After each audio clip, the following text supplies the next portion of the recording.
नमस्कार दोस्तों, मैं मुनील सर एक बार फिर से आपका अपने YouTube channel study with spirit में स्वागत करता हूं।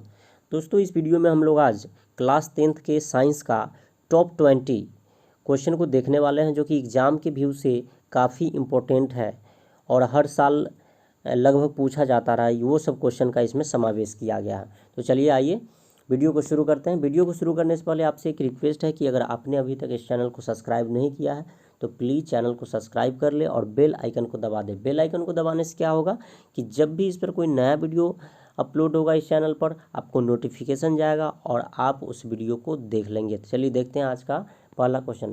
पहला क्वेश्चन क्या है कि प्रकाश के परावर्तन के कितने नियम हैं। तो प्रकाश के परावर्तन के 2 नियम होते हैं। ऑप्शन बी इसका राइट आंसर हो जाएगा।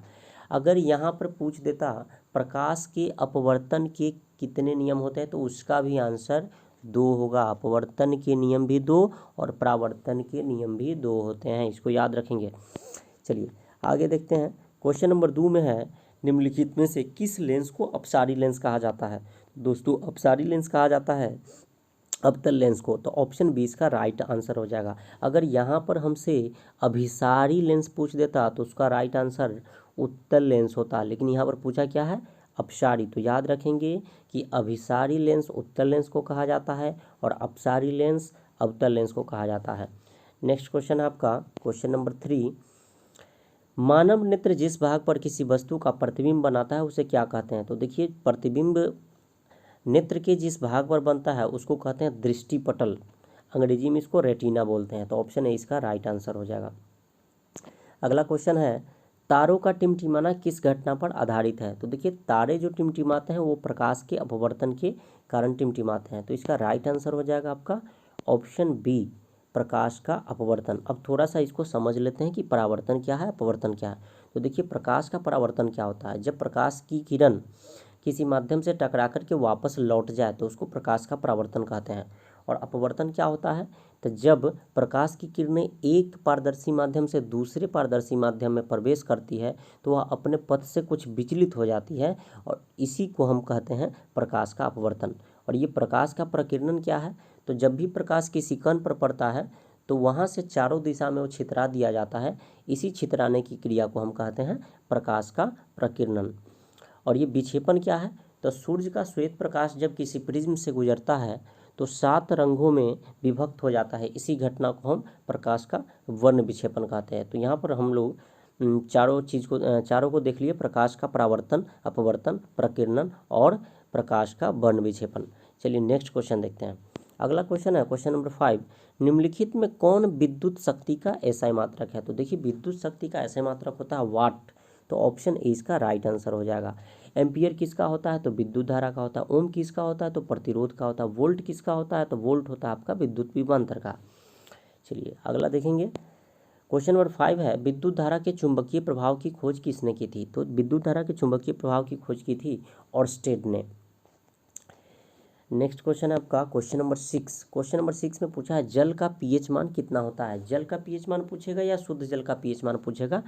तो शुद्ध जल का पीएच मान होता है आपका 7.0 या 7 भी कह सकते हैं। जल उदासीन होता है और जो चीज़ उदासीन होता है उसका पीएच मान 7 होता है या 7.0 बोल सकते हैं। नेक्स्ट क्वेश्चन है आपका, अपच का उपचार करने के लिए इनमें से किस औषधि का उपयोग किया जाता है। देखिए, अपच का क्या मतलब हुआ, जब भी कोई खाना खाते हैं, कोई चीज़ खाते हैं, वो सही से नहीं पचता है तो उसको कहते हैं हम अपच। तो ऐसी स्थिति में जो दवा खाया जाता है उसको कहते हैं हम एंटासिड। तो ऑप्शन सी इसका राइट आंसर हो जाएगा, एंटासिड। याद रखेंगे कि मार्केट से जो हम गैस की दवा इनो लाते हैं, जिस पर लिखा रहता है कि 6 सेकंड में जो गैस है वो मतलब बाहर हो जाएगा, वो ठीक हो जाएगा, तो वो इनो क्या है, इनो भी एक प्रकार का एंटासिड है। चलिए अगला क्वेश्चन देखेंगे। लाल चींटी के डंक में कौन सा अम्ल होता है। तो लाल चींटी के डंक में होता है आपका फॉर्मिक अम्ल। इसी को हम मिथेनोइक अम्ल भी कहते हैं। अगर फॉर्मिक अम्ल ऑप्शन में नहीं मिले एग्जाम में तो यहाँ पर हम मिथेनोइक अम्ल लगा सकते हैं, मिथेनोइक अम्ल रहेगा। तो इसका राइट आंसर हो गया आपका मिथेनोइक अम्ल यानी कि फॉर्मिक अम्ल। चलिए अगला क्वेश्चन देखते हैं और थोड़ा सा यहाँ पर, चलिए नेक्स्ट क्वेश्चन देखते हैं। क्वेश्चन नंबर 9 है आपका, CaSO4 × ½ H2O का प्रचलित नाम क्या है। तो CaSO4 इंटू ½ होता है आपका प्लास्टर ऑफ पेरिस का सूत्र। तो ऑप्शन सी इसका राइट आंसर हो जाएगा। नेक्स्ट क्वेश्चन देखते हैं। क्वेश्चन नंबर 10 में दिया है, निम्नलिखित में कौन सी धातु कमरे के ताप पर द्रव अवस्था में पाई जाती है। तो देखिए एक ही धातु है जो कि कमरे के ताप पर वो द्रव यानी पिघला हुआ अवस्था में पाया जाता है, वो है पारा, जो कि थर्मामीटर में आपका भरा जाता है। तो ऑप्शन ए इसका राइट आंसर हो जाएगा। इसको मर्क्यूरी भी कहते हैं, इसका परमाणु संख्या होता है 80। चलिए आगे देखते हैं, एल्केन का सामान्य सूत्र क्या है। तो देखिए एल्केन का सामान्य सूत्र होता है CnH2n+2, और ये एक संतृप्त हाइड्रोकार्बन है CnH2n+2, और ये जो है CnH2n एल्कीन का सूत्र है, CnH2n-2 ये एल्काइन का सूत्र है, और ये ऐसे ही आपका दिया हुआ है। नेक्स्ट क्वेश्चन देखते हैं, आधुनिक आवर्त सारणी के उदग्र स्तंभ को क्या कहते हैं। तो देखिए आवर्त सारणी में जो उदग्र होता है, उदग्र का मतलब इस तरह से खड़ा होता है, उस लाइन को हम क्या कहते हैं, तो उस लाइन को वर्ग या समूह कहते हैं। पूरा वर्ग कितना होता है, तो वर्ग होता है 18 गो, और जो क्षैतिज होता है इस तरह से उसको हम आवर्त कहते हैं। ये कितना होता है, तो ये 7 होता है। तो याद रखेंगे कि जो उदग्र रेखा है उसको वर्ग कहेंगे या समूह कहेंगे, और जो क्षैतिज रेखा है इस तरह से उसको क्या कहेंगे, आवर्त कहेंगे। वर्ग की संख्या 18 होती है और आवर्त की संख्या 7 होती है। वर्ग की संख्या 18 और आवर्त की संख्या 7। चलिए नेक्स्ट क्वेश्चन देखते हैं। 13 में है, हरे पौधे कहलाते हैं। देखिए हरे पौधों को कहा जाता है स्वपोषी। स्वपोषी क्यों कहते हैं, क्योंकि अपना भोजन स्वयं बनाते हैं प्रकाश संश्लेषण करके। तो इसका राइट आंसर हो जाएगा ऑप्शन ए। चलिए अगला क्वेश्चन है आपका 14 का, पौधों में जल का परिवहन किसके द्वारा होता है। तो पौधों में जल के परिवहन के लिए उत्तरदायी होता है जाइलम, और खाद्य पदार्थ के परिवहन के लिए उत्तरदायी होता है फ्लोएम। तो यहाँ पर जल पूछा है तो जाइलम आंसर हो जाएगा।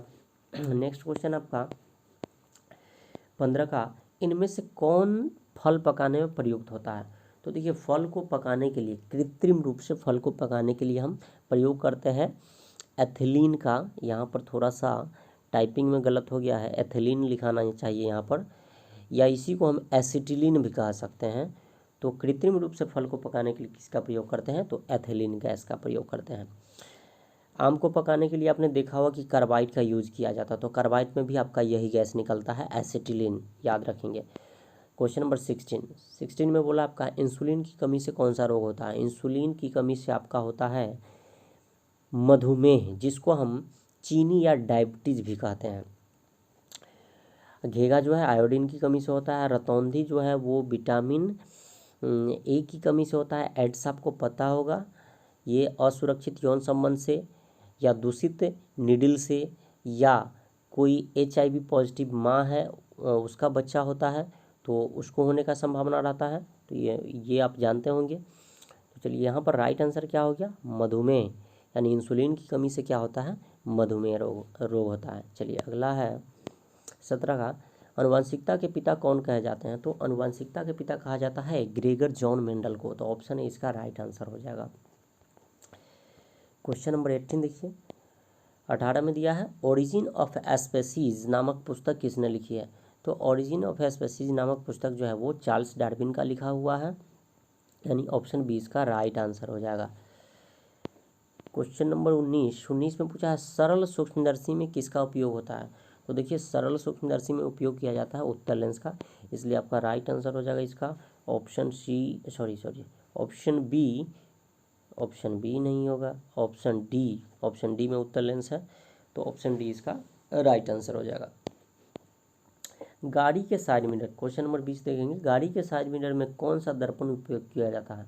तो गाड़ी के साइड मिरर के रूप में आपका उत्तल दर्पण का प्रयोग किया जाता है।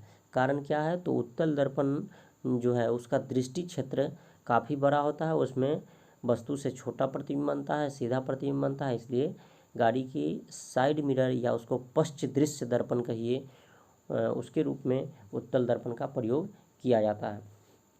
तो चलिए आपका 20 क्वेश्चन कंप्लीट हुआ। और जैसा कि हम लोग हर वीडियो में एक मोटिवेशन कोट को देखते हैं, तो इसमें भी एक मोटिवेशन कोट है। आज का मोटिवेशन क्या है, शिक्षा उस श्रेणी का दूध है जो पिएगा वो दहाड़ेगा। यानी शिक्षा जो है, एक शिक्षित व्यक्ति जो है वो कहीं पर भी रहे दहाड़ता है। दहाड़ने का मतलब क्या है कि अगर आपके साथ कहीं पर गलत हो रहा है, आपके समाज में कहीं पर गलत हो रहा है, आपके समाज के साथ या आपके साथ कहीं पर गलत हो रहा है, तो आप वहाँ पर उसका विरोध कर पाएंगे, क्योंकि आप शिक्षित हैं, आपको अपने अधिकार की जानकारी है, तो आप वहाँ पर बोलेंगे, गलत का विरोध करेंगे। तो दहाड़ने का यही अर्थ है। तो अगर वीडियो अच्छा लगा हो तो प्लीज़ वीडियो को लाइक कर दीजिए, अपने दोस्तों में शेयर कर दीजिए। और एक बार फिर से छोटा सा अनुरोध है कि आप अगर अभी तक इस चैनल को सब्सक्राइब नहीं किए तो प्लीज़ सब्सक्राइब कर लीजिए, क्योंकि इसी तरह